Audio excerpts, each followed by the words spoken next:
Assalamualaikum warahmatullahi wabarakatuh. Perkenalkan, nama saya Sinta Nursalsabila dengan NIM 2321010-481. Di sini saya akan menjelaskan materi mengenai bentang alam daerahku dan kekayaan alamnya. Sebelum saya menjelaskan tentang materi daerahku dan kekayaan alamnya, saya juga akan menjelaskan capaian pembelajaran dan juga tujuan pembelajaran dari materi yang akan saya sampaikan. Tujuan pembelajarannya yaitu peserta didik mampu mengidentifikasi dan menunjukkan kekayaan alam yang ada di daerah mereka masing-masing. Lalu untuk capaian pembelajarannya itu peserta didik dapat mengidentifikasi ragam bentang alam dan juga keterkaitannya dengan profesi masyarakat. Baik, saya di sini akan menjelaskan mengenai materi bentang alam dan daerahku kekayaan alamnya. Yang pertama, alam Indonesia terdiri atas kenampakan alami dan buatan yang bermanfaat bagi kehidupan masyarakatnya. Masyarakat Indonesia itu, Indonesia adalah negara yang sangat kaya akan sumber daya alam dan memiliki keindahan alam yang sangat luar biasa ya. Alam Indonesia terbentang dari Sabang sampai Merauke dengan berbagai bentuk permukaan bumi. Selain itu, bentuk permukaan bumi inilah yang disebut penampakan alam. Selain itu, manusia juga berperan dalam membentuk lingkungan dengan membuat kenampakan buatan atau memenuhi kebutuhan hidupnya masing-masing. Lalu di sini apa saja kenampakan alam alami itu? Contohnya ada laut. Laut itu wilayah yang luas dan banyak yang mengandung kadar garam yang tinggi. Laut itu hamparan air yang sangat luas dan berwarna biru. Air laut terasa asin karena mengandung banyak keragaman alami. Di dalam laut itu hidup berbagai macam makhluk seperti ikan, udang, lalu rumput laut, ada juga terumbu karang, seperti itu. Laut itu juga bisa sangat dalam dan memiliki ombak yang besar. Di Indonesia, laut juga banyak ya. Di negara kita itu terdiri dari ribuan pulau dan juga yang dikelilingi oleh air. Itulah sebabnya Indonesia itu disebut dengan Indonesia negara maritim, seperti itu. Manfaat laut sendiri bagi kehidupan kita sehari-hari itu sebagai sumber makanan, seperti di laut itu kan ada ikan, tadi yang sudah saya sebutkan, ada ikan, rumput laut, udang, dan juga kerang. Di situ bisa juga bermanfaat bagi sumber kehidupan kita. Lalu juga ada sebagai jalur transportasi. Di situ kan ada kapal digunakan untuk mengangkut barang dan orang antar pulau gitu melewati laut tersebut. Laut juga bisa untuk sebagai tempat wisata ya. Banyak juga laut di Indonesia menjadi tujuan wisata yang indah, misalnya Pantai Kuta di Bali dan Raja Ampat di Papua. Selanjutnya ada juga gunung. Ya, gunung itu sebuah permukaan bumi yang menonjol tinggi dari wilayah di sekitar. Seperti itu. Gunung biasanya terbentuk karena pergerakan lapisan bumi yang saling bertumbukan dan mendorong tanah ke atas. Atau bisa juga terbentuk karena letusan gunung berapi yang menumpuk material dari alam bumi gitu. Gunung dapat ditemukan di banyak tempat di Indonesia. Contohnya apa saja? Contohnya di Indonesia itu di Jawa Tengah ada Gunung Merapi, lalu ada Gunung Bromo di Jawa Timur, ada juga Gunung Rinjani di Nusa Tenggara Barat ya. Lalu ada juga Gunung Kerinci di Sumatera. Jenis-jenis gunung itu Gunung itu ada gunung berapi aktif, gunung berapi istirahat, tidak aktif sementara, dan juga ada gunung berapi mati. Gunung berapi aktif itu berarti gunungnya itu masih berisi letusan, berisi api yang masih sering meletus, mengeluarkan asap, abu, serta lahar. Contohnya gunung aktif itu ada Gunung Merapi, ada Gunung Semeru, dan Gunung Sinabung. Untuk gunung yang beristirahat atau tidak aktif sementara itu gunung yang pernah meletus tetapi sekarang belum menunjukkan tanda-tanda aktivitas lagi atau istirahat gitu. Gunung berapi istirahat. Lalu selanjutnya gunung berapi mati itu gunung yang sudah tidak aktif lagi, tidak akan meletus lagi karena saluran magmanya itu sudah tertutup. Contohnya Gunung Tangkuban Perahu di Jawa Barat. Selanjutnya ada juga penampakan alami lagi tuh sungai. Sungai itu aliran air besar yang memanjang, yang mengalir secara terus-menerus dari hulu ke hilir. Sungai biasanya berada di pegunungan atau perbukitan ya, seperti itu. Mungkin di daerah kalian ada sungai-sungai juga ya. Pastinya di daerah tempat kalian juga ada sungai. Sungai itu di daerah pegunungan atau perbukitan yang tinggi, tempat air hujan, mata air, atau lelehan salju berkumpul dan mulai mengalir. Dari hulu, air akan terus bergerak mengikuti kemiringan permukaan bumi menuju hilir, gitu, seperti itu. Sungai sendiri memiliki peran penting dalam kehidupan kita sehari-hari dan makhluk hidup lainnya ya.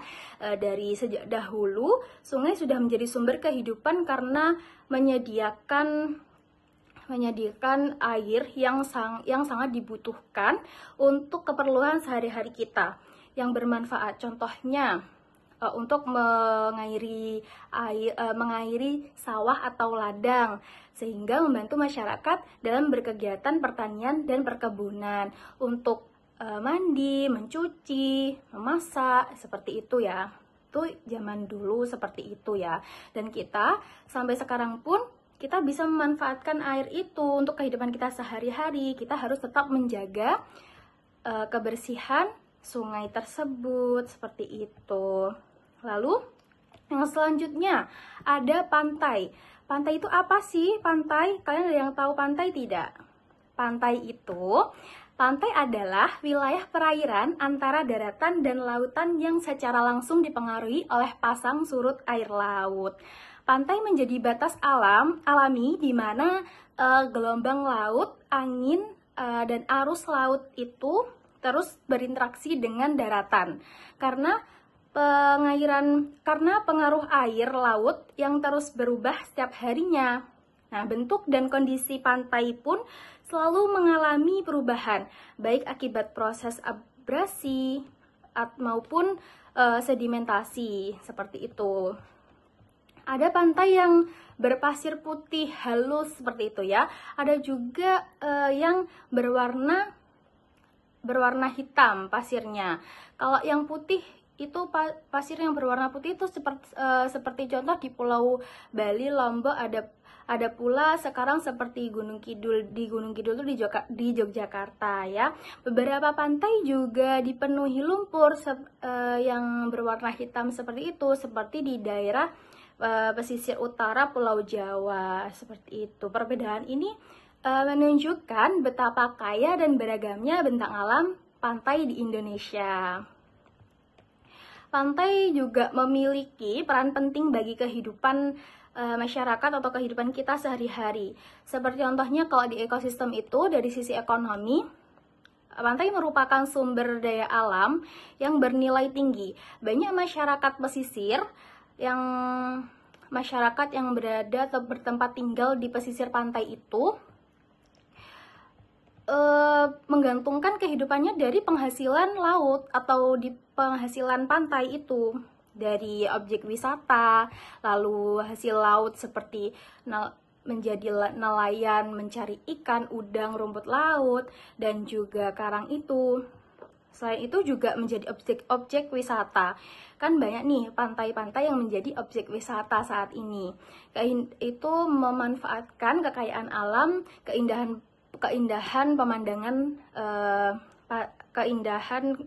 pemandangan pantai tersebut, pasir putih dan juga ombak yang menggulung menjadi daya tarik bagi wisatawan lokal maupun mancanegara.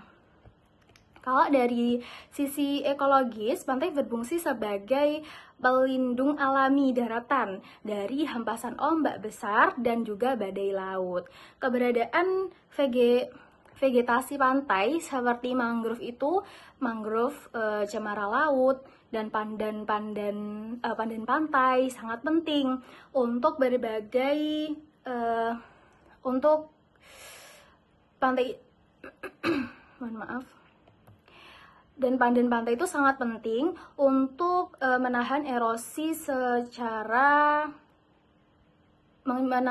serta melindungi ekosistem pesisir seperti itu.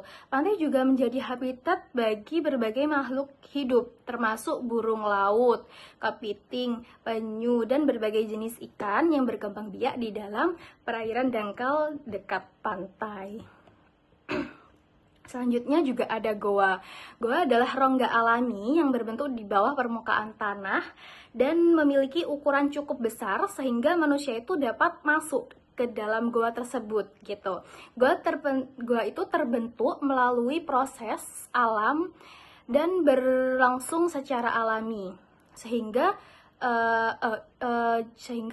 goa itu sering ditemukan di daerah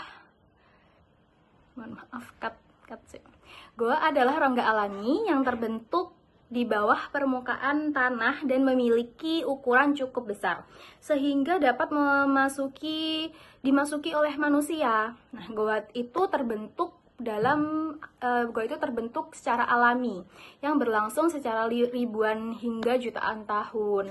Biasanya akibat pelarutan bantuan oleh air, aktivitas vulkanik, atau penggeseran lapisan bumi. Goa itu sering ditemukan di daerah pegunungan kapur, di mana batuan kapur itu mudah larut oleh air hujan yang mengandung karbodioksida, sehingga lama-kelamaan terbentuk rongga besar di bawah tanah yang disebut goa. Goa sendiri memiliki nilai ekonomi dan pariwisata. Banyak goa yang dijadikan objek wisata objek wisata alam karena keindahan bentuk dan suasana di dalamnya yang unik serta menakjubkan. Contohnya ada Goa Pindul di Yogyakarta, terkenal dengan wisata tubing air. Lalu sedangkan Goa Gong di Pacitan dikenal sebagai salah satu goa terindah di Asia Tenggara karena keindahan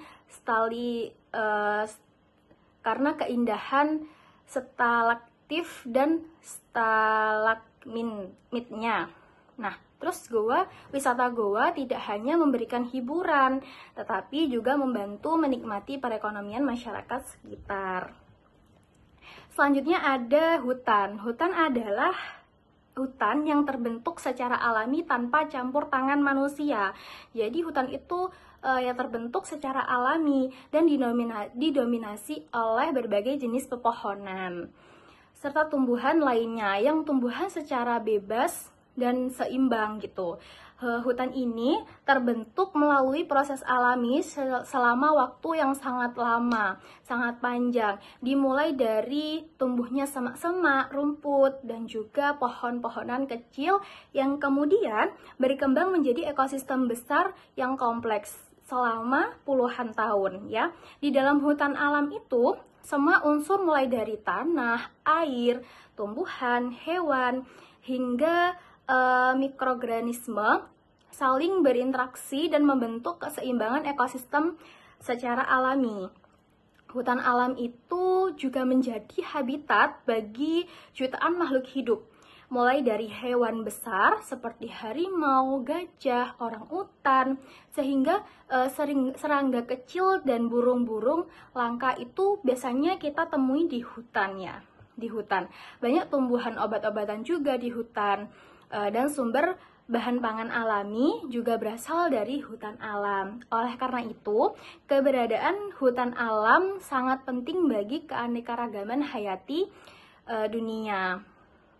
Dari sisi ekonomi, hutan alam juga memberikan manfaat bagi manusia. Masyarakat yang tinggal di sekitar hutan sering memanfaatkan hasil hutan secara bijak. Jadi kalau kita hidup berada di wilayah hutan, kita harus memanfaatkan apa yang ada di dalam hutan itu, seperti rotan, madu, damar, dan buah-buahan hutan untuk kebutuhan hidup sehari-hari tanpa merusak ekosistemnya. Selain itu, hutan alam juga memiliki nilai budaya yang spiritual karena sering dianggap sebagai tempat atau bagian dari tradisi masyarakat adat. Selanjutnya juga ada danau. Danau adalah wilayah perairan yang luas dan seluruh bagiannya dikelilingi oleh daratan. Air di dalam danau bisa berasal dari aliran sungai, mata air, hujan, atau secara alami maupun buatan. Tergantung pada letak geografisnya ya. Danau dapat terbentuk juga secara alami maupun buatan dan biasanya menjadi tempat penampungan air tawar yang sangat penting bagi kehidupan masyarakat atau manusia, hewan, dan juga tumbuh-tumbuhan di sekitar kita. Secara umum, danau alami terbentuk karena proses alam yang berlangsung secara ribuan tahun, secara ribuan hingga jutaan tahun. Beberapa danau terbentuk akibat aktivitas vulkanik, misalnya Danau Toba di Sumatera.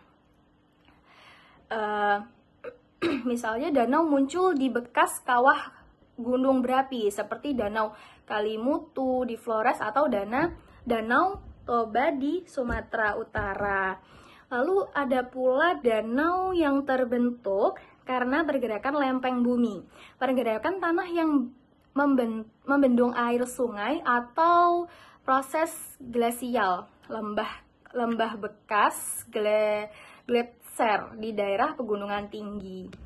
Selain itu, danau alami itu manusia juga dapat membentuk danau buatan seperti waduk untuk keperluan tertentu seperti keperluan penyimpanan air, irigasi pertanian, lalu juga membangkit listrik tenaga air ya, PLTA itu. Terus ada juga mungkin untuk kebutuhan perikanan serta rekreasi seperti tempat wisata seperti itu.